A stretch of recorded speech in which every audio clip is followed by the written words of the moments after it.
So, welcome everyone to today's episode. I'm thrilled to have Emma Pallant-Brown with us. Emma is one of the world's top triathletes.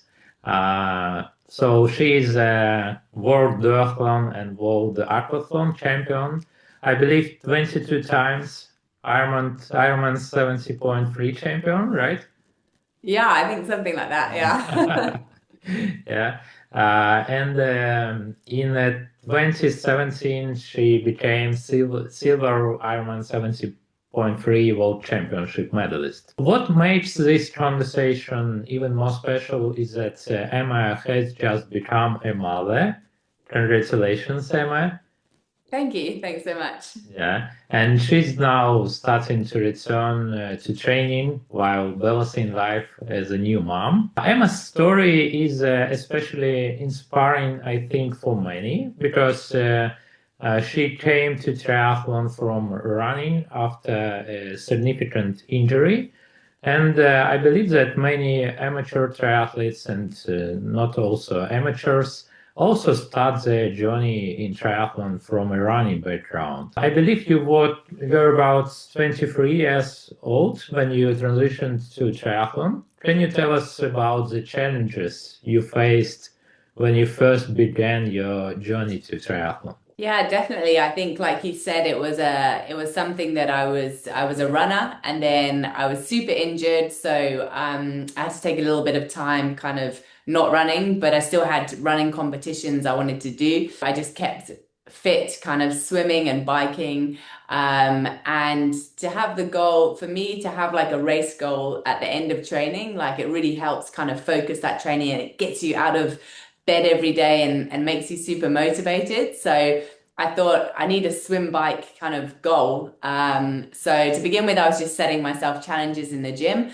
Like I wanted to swim like a certain time and then be able to bike a certain kind of distance on the gym bike. And then someone said, why don't you do a triathlon? Yeah, from there I was pretty much hooked. I mean, like I think so London Triathlon was my first triathlon. And I came, yeah, sighted so badly. I swam probably, yeah, way further. I didn't know how to draft on the bike. I just wanted to like stay on my own to avoid people.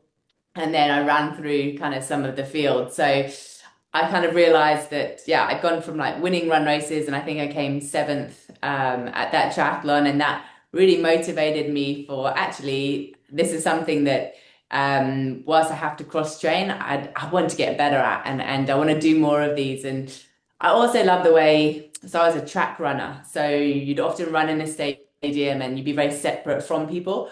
Whereas in triathlon, you're running with everyone and you're biking around everyone. And it was just that community kind of feel, and the age groupers and the elite, like all together.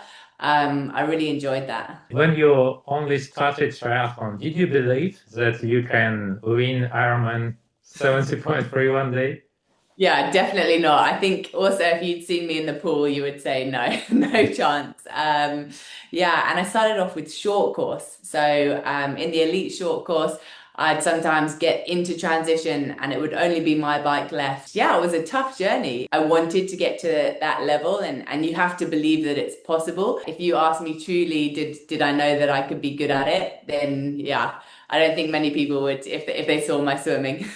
And when was the first time when you started to believe that you can? I think probably I went to a race in Gran Canaria. It was at the start, so I just signed with BMC, so it was one of my first big sponsors. And then I thought, they obviously have seen my results and they believe in me, and they see potential. And I think that also made me believe in myself more, and it made me feel like I have more responsibility because I wanted to reward their belief in me. I went to Gran Canaria for the first race of the season, and this Daniella Rif, like my idol, was there, and this up and coming Lucy Charles, this other British that everyone was like, she's an amazing swimmer. So I thought, okay, I'm going to try and at least get on the podium with these two superstars. I ended up winning the race. Yeah, that kind of made me feel like I belong here a bit more. What was the biggest challenge, swimming or cycling? Swimming, definitely.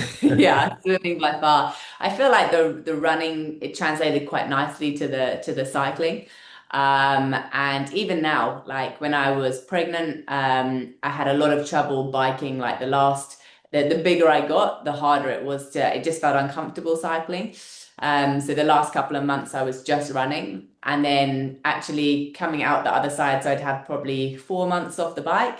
But because I kept fit running, it actually translated really nicely to the bike. Swimming with that technique and that feel and that catch, I will literally freak out if my husband books a holiday somewhere without a pool. I'll be like, no, I need to find some kind of water to keep a Yeah. feel. And yeah, I think that's what made COVID so hard, because just having that time out of the water. And even then, I was watching YouTube videos on technique and doing lots of land exercises to really try and improve whilst I was out of the pool. Can you tell us a bit more about how did you learn swimming when you only transitioned to triathlon? Did you do only like technical workouts, or were there any intervals? So I swam when I was little. My sister was the swim captain of a team. So sometimes she'd get me in to kind of do relays at competitions and stuff. So I knew how to work hard in the pool. And to begin with, my coach actually sent me to a guy in Perth, Paul Newsom from Swim Smooth. And he looked at my technique and was like, wow, you swim like a runner, because my legs would go wild and I just throw my arms over and put in all this energy and not get very far. And then I learned a little bit more kind of about rhythm and about your catch and pulling all the way to the hip. And I started, yeah, feeling my swim a bit more. I'd say that chunk was more based on technique. And we did do intervals, but it was more about, okay, if you're super tired, get out of the pool, because as soon as my form got sloppy or lazy, we didn't want to entrain all those bad habits. So it was much more kind of technique based to begin with. And then the longer I could hold good technique for, the harder the sessions kind of became. How many training sessions a week did you have back then and nowadays? I not mean like nowadays, but like last year. Back then, I would say swim wise, I was swimming every day. Like in Australia, I was swimming twice a day. And then probably more recently, I'd swim maybe 5 times a week. Running, also, I would say my running volume to begin with, because I came into triathlon when I was quite injured, my running volume was quite low. And because I was swimming so much and focusing on that, I'd probably run maybe 4 times a week and less. And then, yeah, now I can run, kind of gone from about biking maybe 3 or 4 times to begin with. And now I can happily, yeah, bike 6 times a week and be fine. And the longer hours, doing kind of your big, like I did a 300K ride last year. Those kind of long training days. Cool. And what was your biggest challenge in cycling? Is it more about power, or is it more about staying as much aero as possible? Yeah, I think that was like I used to love the hill reps, because I could just get out of the saddle, put in again, it's that runner's mentality of using your glutes, getting out of the saddle, like putting all that energy in and getting up there quicker. Whereas, like you say, the flat, fast kind of reps is all about TT position and holding tight in your aero and being as economical as possible. And I used to find that a lot harder. And my most recent coach, Tim Don, he would really emphasize, he actually made me back off on the power to get more economical, get in a more aggressive position. And then as I was able to hold that for longer, we increased the power back up, which yeah, was frustrating, because I love seeing the big numbers and feeling strong and feeling fit. And to be like, actually, no, you need to relax and instead just focus on position was really hard to do. Did you work on your position in a wind tunnel or somewhere? I've gone to a wind tunnel. I've also done a lot of just kind of bike fitting. So there's a guy in England called Matt Bottrell. I worked with him, and he'd take all the measurements, and he'd also calculate from a 20-minute kind of effort outside. He could then calculate, my aero position, how efficient it was, and the amount of your drag. So he would put into a number, and it was just trying to get that number as small as possible. How many watts do you think you saved when you started working on your aero position? In the wind tunnel, when they tell you it was more kind of small increments, like you can save 5% with this helmet, or 3% with this tri-suit, or if you wear sleeves you can save another 2%. Even having my hair in a different position and tying it up differently, it was actually amazing, how much things could change. And those aero calf sleeves, again, another couple percent. So I'd say all the little bits weren't massive percentage savings, but if you put them all together, you could probably save 15-18% in total. Like it was quite a bit from the position and everything that I was going into it as.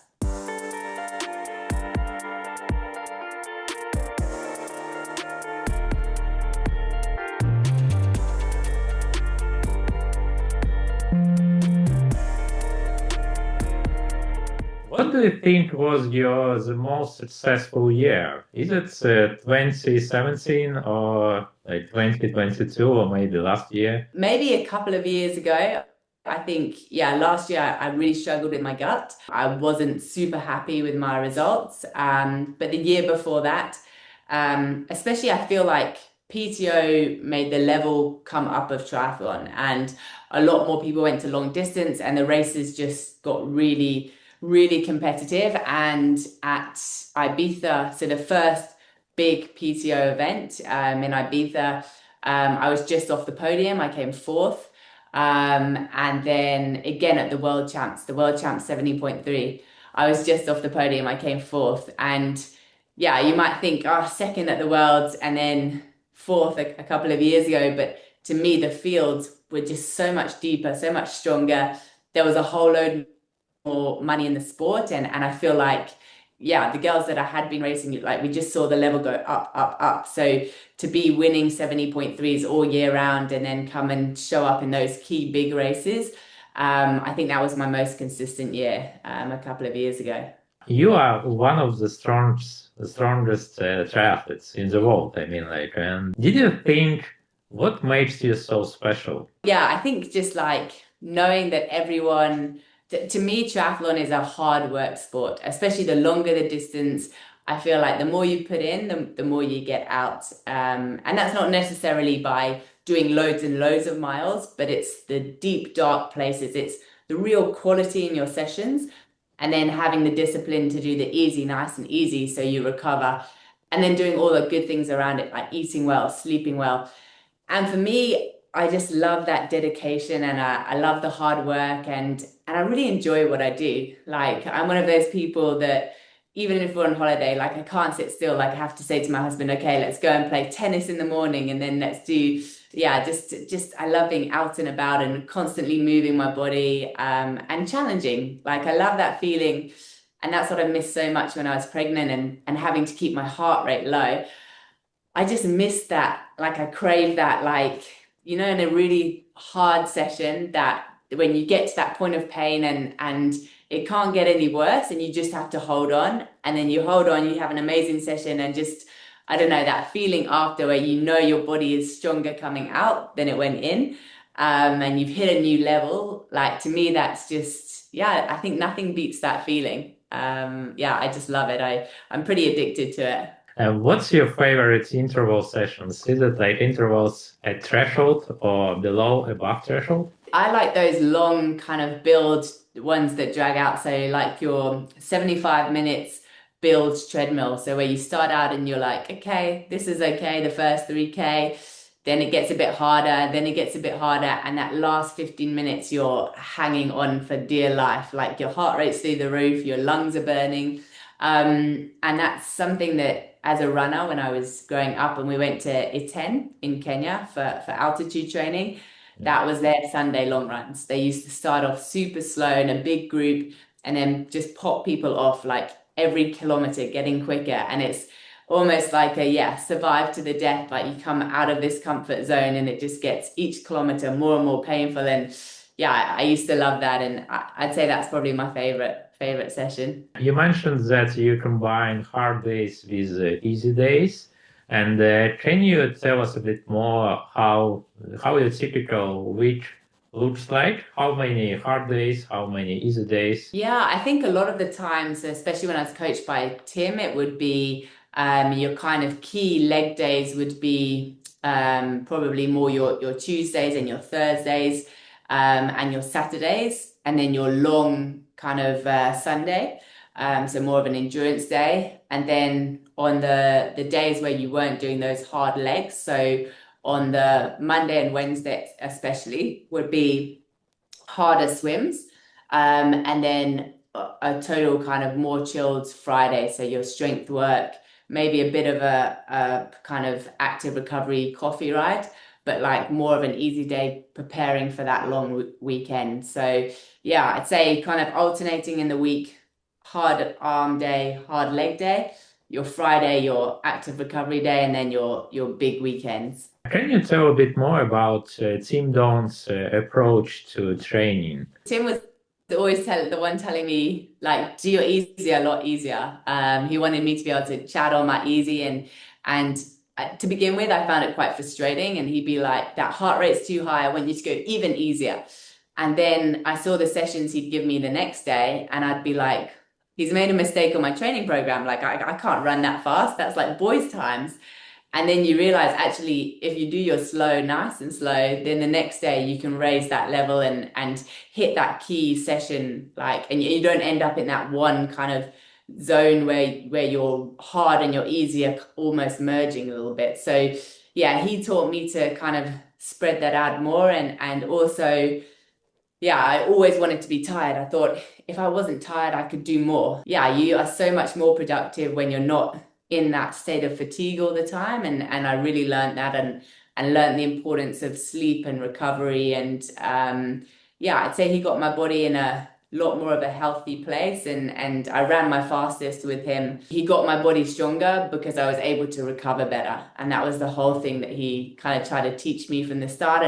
And focus more on being efficient because the more energy you save, actually, the harder you can go in the end because, yeah, you're expending less along the way. I know it's hard to compare, but do you think that you are a stronger runner now when compared to where were a professional runner? Yeah, and I think that's the thing that really surprised me that when I was running just yeah as an elite athlete and I was a lot skinnier and lighter, I thought that's when I would be at my fastest. And actually, yeah, 2 years ago I did my 10K PB, probably 3 kilograms heavier than when I was a runner, but that was me being strong. That was more muscle, more and yeah, less injuries and just in a much better place.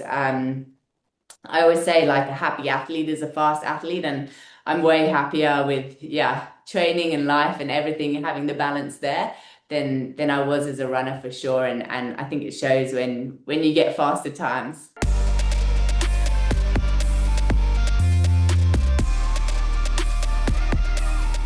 You transitioned from running to triathlon. So you had a really bad running injury. Doing triathlon, did you have any running injuries, and what did you do to solve this problem with the injury? Yeah, I went into triathlon when I was injured, and then when I was in triathlon, my coach, but she built up my running really kind of slowly. I was coached by Michelle Dillon, and she was an athlete herself, had come from being an injured runner into triathlon, so she almost knew exactly what to do. Yeah. And first of all, she looked at my technique because I was like, I understood, okay, you need to good technique to be a swimmer, but I never even thought about my running technique. I just thought everyone knows how to run.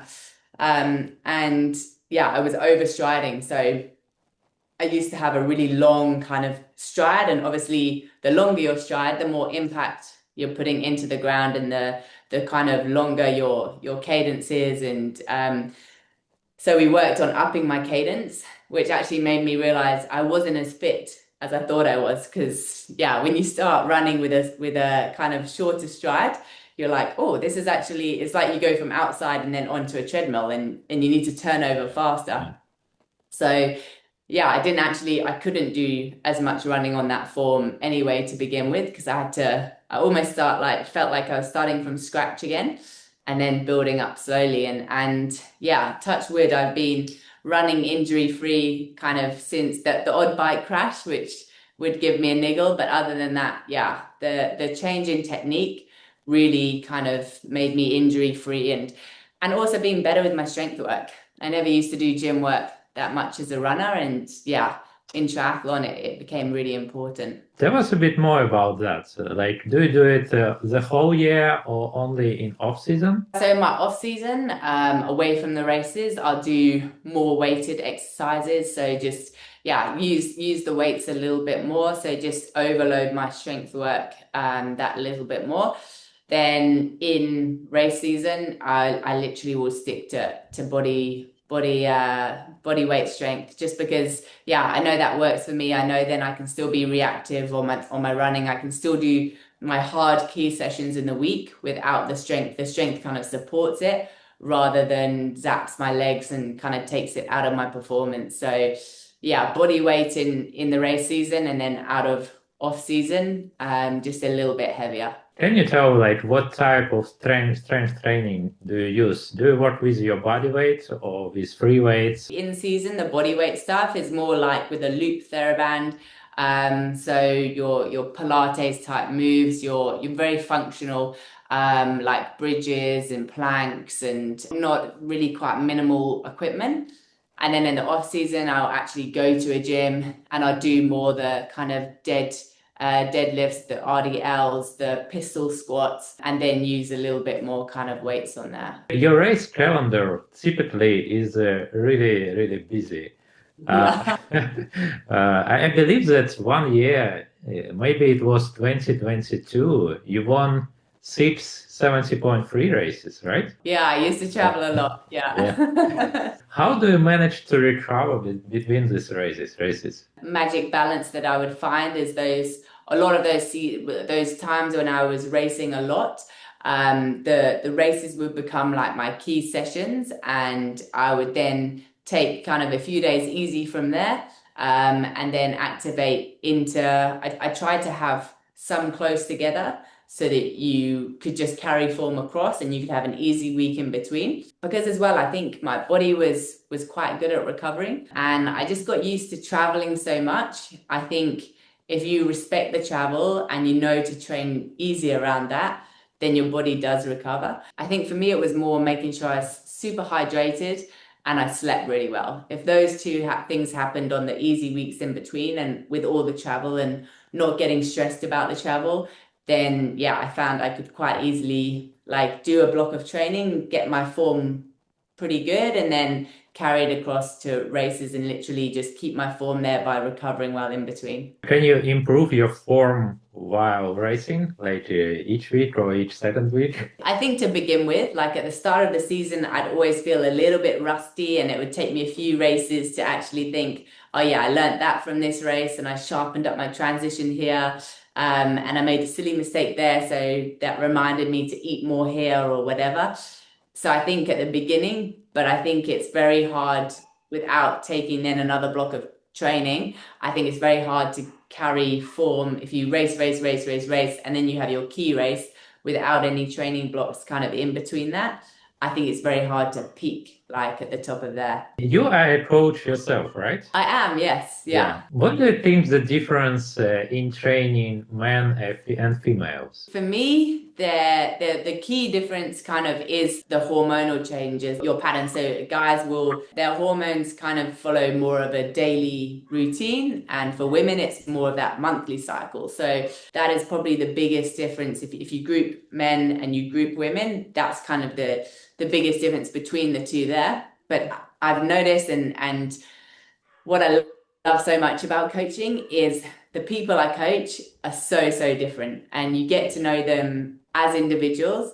And actually, yeah, a lot of my men are so different from each other, and a lot of my women are so different from each other that it's literally, yeah, you've got to know them, you've got to know what makes them tick, you've got to know their goals, you've got to know their strengths, their weaknesses, and every person's program is completely different. And that's the problem solving that I love. I think like it makes it so interesting, and you also make really strong friends because it's such a yeah, they're letting you into that important journey for them. And especially a sport like triathlon, it takes so much, yeah, it takes a lot of your life. And if you're on that journey with them, you naturally become very close together, and that's what I love. Do you periodize training around the menstrual cycle? Like if it's like 21 days trying to training like that? I think it depends on the female. Like if a female that I coach has a really has a period that really affects her, then to begin with, we will structure it around her period and make sure she isn't training hard on the days that she's feeling really sore and uncomfortable. But then the other side of that is trying to work out, okay, why is she feeling that way? And what can we do to help her feel better? For example, if the day before her period, she has a really tight kind of pelvis and a bloated and feels bloated, then how do we address those symptoms? Well, we get her doing more mobility. We make sure she's actually drinking enough, because sometimes you drink less if you feel bloated and then your body holds on to water. So getting rid of that water retention, and then it's working out why you feel like that, and then slowly easing the program into more of a cycle and a flow. Because the problem being, if you just plan your program around their cycle and you don't know how to kind of deal with symptoms, if a key race that they want to do falls on their period, then it's really hard to have a good day because you haven't ever trained that in. It's trying to more train in the flexibility so that they know on any given day, if their period comes, they can still perform. Yeah, that's a great idea. I didn't think about that in that way because I had an issue like last month. I coach a woman who took part in mountain bike world championship, and it was her first day of the cycle, and it was an awful day. And you gave me just a really good idea. Like not always. Sometimes you need to go through it in training to be Yeah. able. And also knowing and using those days is not a bad experience. So if they've had a bad experience of having their period on a key race day, it's actually using that and saying, great, well, what did you feel that made you feel so terrible? And then how do we address that to make you feel better in future?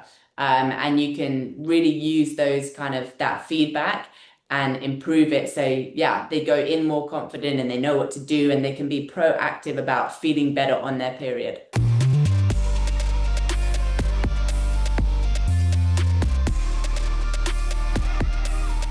About race fueling. So nowadays, a lot of like male triathletes, they try to eat. I mean, I think like close to 200 grams per hour during bike. So what was your race fueling plan, and what do you think about these numbers, like 200 grams of? Yeah, and it's a lot, hey, especially if you are pushing hard. Like obviously the longer the event, like if you're doing a 24-hour run race, like, and your heart rate and your gut is working like it not to the intensity, then it's a little bit easier to have that really high kind of carb intake. But you've also then doing it over a long period of time. So then that becomes the tough thing. Can you back it up hour after hour?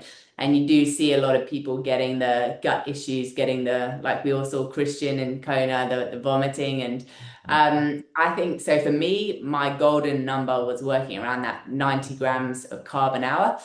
I just knew that I could perform well on it, and it was enough that, yeah, I wouldn't have GI kind of issues. The issues came in if I didn't get up to that 90 grams. Yeah, all my best races were when I was taking in that 90 grams without issues. And you know what it's like in a race, things happen, you drop things, and again, that was kind of trial and error in training to train my gut up to that. And how we used it, we were like, okay, what products worked? And in the end, I used to love carb drinks were a big one for me. And on the bike, in the top tube around the carb drink, having like those little chews, they just worked better. They were kinder on my stomach than the gels. And I almost felt like you could drip feed them a lot more. So it spaced the carbs out a little bit more. Yeah. So that was my kind of go-to fueling strategy with precision fuel and hydration was the brand that I use, and yeah, that's how we kind of divided it up. How often do you train your gut during trainings? I think the best, like you can obviously always be training it to some extent by, yeah, unless you're doing a metabolic session that you're trying to go into fasted. I think all the time, aside from that, you are training your gut by what you're eating beforehand and what you're eating after. But for me, the key kind of sessions, the key longer sessions where you're pushing hard and are mimicking that race type effort, then I had to be dialing in exactly your race nutrition plan, because yeah, it's like you said, it's the easiest way to get your body nice and friendly with it, so that you know you're not going to have any issues on race day. What would be your top three advices for amateur triathletes who are not only started, but maybe who do it like 1, 2 years and want to improve their performance? First of all, love what you do. Like if you're not enjoying it, like that's a key one. Enjoy it. So yeah, if you're not enjoying it, why aren't you enjoying it? Do you need a bit more company? Do you need a bit more variation? Do you need to set a more specific goal? Like whatever it is, you got to love it. Because I always believe, I go back to a happy athlete is a fast athlete. So if you love what you're doing, then you're getting to race day in a happy place, then yeah, that's kind of key number one. Second, I would say form. Like don't ever neglect form. So even if you think you're an efficient runner, swimmer, biker, every now and then just have a video taken and either give it to an expert or yourself look through it and just see, like, have I got a dead spot here? Have I got like where's this knee tracking? Where's this pelvis dropping? What can I do to make myself that little bit more efficient? Because if you make yourself, say, 1% more efficient on a pedal stroke, and you think how often you do that pedal stroke in a race, you're going to save so much energy, and you're going to be faster, yeah, without kind of changing anything else, you know? You're also going to have better energy, and you're going to be able to last longer. So I think that's number two. And number three, consistency is king. What stops us from being consistent is injury and illness. So I think, yeah, the best way to maintain that consistency is not overtraining and making sure you recover well. So your hydration, your sleep, yeah, like I remember a doctor once told me, like they were doing this lecture, and they began this lecture with this. He said, there's the most amazing thing in life that will enhance your performance, that is totally legal, it's totally free, and so many people don't get enough of it. And everyone's trying to like work out what it is. And yeah, it was sleep. He said that we just don't get enough. It's so often in this busy world, we either don't get enough sleep or enough quality sleep. So it is being able to shut off, being able to relax, being able to train hard, be at this level, and then also unwind and recover here. And I think that's what a lot of your high achievers, motivated people really fall down, is the being able to switch off, relax, recover, so you can go to that next even higher level. And for me, that's definitely, if I look back in the past, that would be the one thing I'd change. Kind of growing up in what I was doing, I was never sleeping or eating as well as I should. These are great advices. Thank you. I love your passion. Like when I talk to you, it's easy to believe that you love triathlon. You love what you do. Yeah, I do. Yeah, that's great. That's great. Thank you for this interview. We have a lot of insights here, and it's great that you are ready to share it with other people who only maybe start their journey or have some difficulties in their journey. But yeah, thank you so much. Absolute pleasure. Yeah, thank you so much for talking to me. I watched your last interview. You said that your first race will be London Marathon, right? Yeah, at the moment I'm debating with my coach, because now Cape Town Marathon falls in May. And so London Okay. Marathon is like a week in between. And he said he's thinking it's better not to do the travel before a marathon. But I don't know. Obviously I grew up in London, so I want to go to London, and he wants me to do Cape Town. So yeah, we're debating it. Yeah. And now you live in Johannesburg. Maybe you can tell some of our listeners who are also from Johannesburg, how can they contact you and start to training with you?